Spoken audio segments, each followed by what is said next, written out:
Hello बच्चों, let's read out the question first. X plus 4 mod of y equals to 6y. Then y as a function of x. Options are continuous at x is equals to 0, derivable at x is equals to 0, dy by dx is equals to 1 by 2.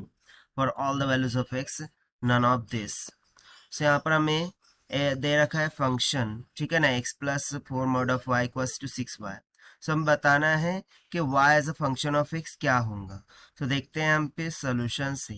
But before of its let's talk about the key concept which we are going to use here for this question. So if we have been given a function x and बोला जाए कि if f of x is continuous, f of x क्या है, continuous है at x is equals to a. So इसका meaning ये होता है कि जो भी लोअर लिमिट होंगी f of minus f of a minus, this should be equals to f of a plus, this should be equals to f of a की, right? so बस इसी कंसेप्ट का हम यहाँ पर यूज करना होगा to find out the solution for this question, right? so चलिए देखते हैं फिर हम फाइनली सोल्यूशन से.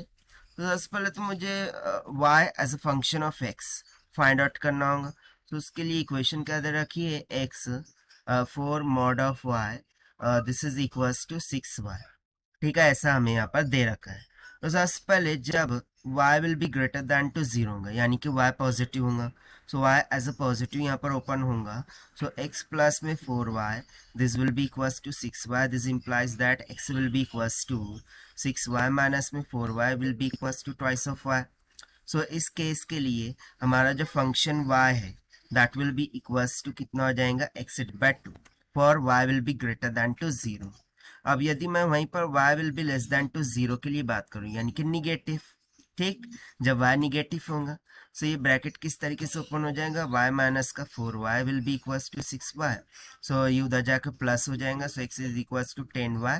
सो यहाँ से मुझे y as a function of x will be equals to x divided by 10 हो जाएगा. तो देखिए यहाँ पर हमने y ग्रेटर दैन और लेस दैन इक्वल्स टू 0 के लिए, लेस दैन 0 के लिए डिफाइन कर दिया है. बट यदि मैं यहाँ पर बात करूँ जब एग्जैक्टली दोनों जीरो होंगे, यानी कि जब y इक्वल्स टू 0 हो जाएगा, सो उस टाइम पर देखिए दोनों ही फंक्शन में हम देखें y इक्वल्स टू 0 पर जो x का वैल्यू है वो क्या हो जाएगा, 0 के इक्वल हो जाएगा. तो चलिए हम अकॉर्डिंग टू कॉन्सेप्ट जाते हैं और left hand limit right hand limit को यूज करते हैं. So limit extending to 0 plus पे y के लिए हम चेकआउट करते हैं. So this will be equals to क्या हो जाएगा कि लिमिट एक्सटेंडिंग टू 0 माइनस, ठीक है, y this should be equals to, ये किसके इक्वल होना चाहिए, y ऑफ 0. तो चलिए फिर हम लेफ्ट हैंड लिमिट और राइट हैंड लिमिट को यहाँ पर चेकआउट करते हैं. तो सबसे पहले मैं यहाँ पर बात करता हूँ लेफ्ट हैंड लिमिट की, ठीक है. So this will be equals to, no left hand limit में लिमिट एक्सटेंडिंग टू 0 माइनस, ठीक है ना, यही होता है लेफ्ट हैंड लिमिट का formula. So this will be for the function of y, so this will be equals to. सो इसके लिए हम ना क्या करते हैं कि x की जगह पर 0 प्लस h से रिप्लेसिंग करते हैं. एक minute, let me do this. So यहाँ पर देखिए हम क्या करते हैं, लिमिट यहाँ पर x टेंडिंग टू 0 था ना, तो हम h टेंडिंग टू 0 कर देते हैं. और उसके बाद जो भी y of function of x होता है सो उसको हम h में कन्वर्ट करते हैं, 0 प्लस में h और माइनस का y of 0 divided by h कर देते हैं. So this will be equals to limit h tending to 0 हो जाएगा, यहाँ पर y ऑफ 0 माइनस का h. और यदि मैं y की जगह पर 0 रखूँगा तो y ऑफ 0 का मान तो 0 ही आने वाला है, यू कैन सी दैट. और डिवाइडेड बाय क्या होगा, h. सो इसका वैल्यू सिंपली किसकी इक्वल आ जाएगा, 0 के इक्वल.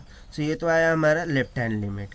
उस तरीके से यदि मैं राइट हैंड लिमिट की बात करूँ, सो लिमिट यहाँ पर क्या होगा, एक्सटेंडिंग टू 0 प्लस हो जाएगा for the function of y.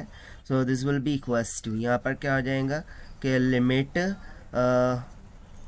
Limit h tending to 0 ना, यहाँ पर तो सिंपली y ऑफ 0 ही रहेगा, राइट, यहाँ पर तो सिंपली y ऑफ 0 रहेगा. So that will be equals to क्या हो गया, 0. तो देखिए दोनों ही लिमिट यहाँ पर इक्वल आ रही है, तो यहाँ से आप सिंपली बोल सकते हैं कि LHL इज इक्वल्स टू क्या आ रहा है, RHL, and this is nothing but equals to y of 0. This means to say कि at x is equals to 0, ठीक है ना। यहाँ पर हम सिंपली बोल सकते हैं कि at x is equals to 0 जो हमारा फंक्शन है y इज कॉन्टिन्यूअस, y कैसा हो गया, कॉन्टिन्यूअस हो गया। तो चलिए ये एक चीज़ तो यहाँ पर हमने टेस्ट कर ली कि जो फंक्शन है वो कॉन्टिन्यूअस तो है ना। सेकंड थिंग, हम डेराइवेबल है कि नहीं वो चेकआउट करते हैं। सो देखिए यदि मैं यहाँ से y की इक्वेशन देखूँ, सो एक y हमें क्या मिला था, y is equals to x divided by 2 for the value of y greater than to क्या था जब 0 था। और वहीं पर एक पर हमें मिला था y is equals to x divided by 10 for the value of y will be less than to 0। So यहाँ से यदि मैं डेरिवेटिव ले लूँ, so d y by d x will be equals to क्या हो जाएगा 1/2। और यहाँ पर यदि मैं देखूँ, so d y by d x will be equals to क्या हो जाएगा 1/10 के इक्वल हो जाएगा। तो देखिए हमें यहाँ पर ऑप्शन सी में क्या दिख रहा है कि d y by d x is equals to 1/2 for all the values of x. For all the values of x के लिए तो नहीं है, क्योंकि यहाँ पर हमें तो d y by d x 1/2 y greater than to 0 के लिए मिल रहा है, but y less than to 0 के लिए क्या मिल रहा है, सिंपली 1/10 के इक्वल। सो ये ऑप्शन यहाँ से रॉन्ग होंगे। तो देखिए ऑप्शन ए तो यहाँ से करेक्ट हो गया, ऑप्शन बी इनकरेक्ट हो जाएगा, ऑप्शन सी तो ऑब्वियसली इनकरेक्ट है। अच्छा ऑप्शन बी इनकरेक्ट है क्या, so yes this is also incorrect. Why? because if you see that के लेफ्ट हैंड डेरिवेटिव, ठीक है, वो क्या है 1/2 और राइट हैंड डेरिवेटिव यदि मैं यहाँ पर देखूँ सो वो 1/10 की इक्वल आ रहा है। दोनों इक्वल है क्या, नहीं, both are not equal and that is y y is not derivable. यहाँ से हमें सिंपली क्या मिल गया, y is not derivable, y derivable नहीं है। सो इसीलिए यहाँ से ये वाला ऑप्शन भी इनकरेक्ट हो गया, ठीक है ना। So only option B will become correct, only option A will become correct. Okay let me write this. So only option A will become correct which we have solved by using the concept of if f of x is continuous at x is equals to a, then lower hand limit, left hand limit will be equals to the right hand limit concept से। So this is the required solution. I hope you understood well. Best of luck. Thank you.